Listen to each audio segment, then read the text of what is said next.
ನಮಸ್ಕಾರ ಗೆಳೆಯರೇ, ನಾಲೆಜ್ ಕನ್ನಡಿಗ ಯೂಟ್ಯೂಬ್ ಚಾನಲ್ಗೆ ಸ್ವಾಗತ. ಸ್ನೇಹಿತರೆ, ನೀವೆಂದಾದರೂ ಯೋಚಿಸಿದ್ದೀರಾ, ನಿಜವಾಗಿಯೂ ನಮ್ಮ ಹಿಂದೂ ಧರ್ಮದಲ್ಲಿ 33 ಕೋಟಿ ದೇವಾನುದೇವತೆಗಳು ಇದ್ದಾರೆಯೇ ಎಂದು?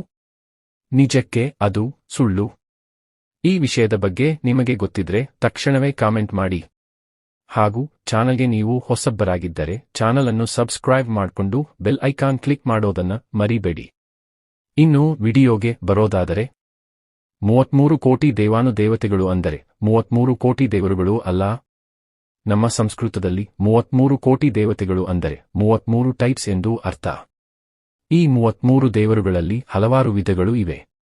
ಈ 33 ದೇವರುಗಳಲ್ಲಿ 12 ಆದಿತ್ಯ, 8 ವಾಸು, 11 ರುದ್ರ, 2 ಅಶ್ವಿನಿಗಳು ಇದ್ದಾರೆ.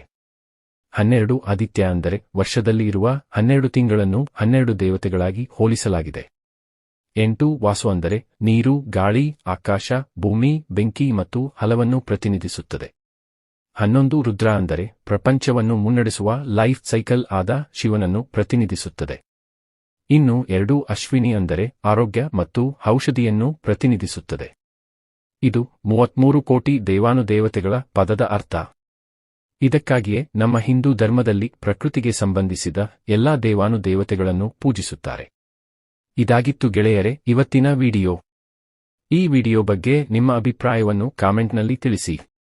ಇನ್ನು ಈ ವಿಡಿಯೋ ನಿಮಗೆ ಇಷ್ಟ ಆಗಿದ್ರೆ ಲೈಕ್ ಮಾಡಿ ಹಾಗೂ ತಪ್ಪದೆ ಚಾನಲ್ ಅನ್ನು ಸಬ್ಸ್ಕ್ರೈಬ್ ಮಾಡ್ಕೊಳ್ಳಿ. ಧನ್ಯವಾದಗಳು.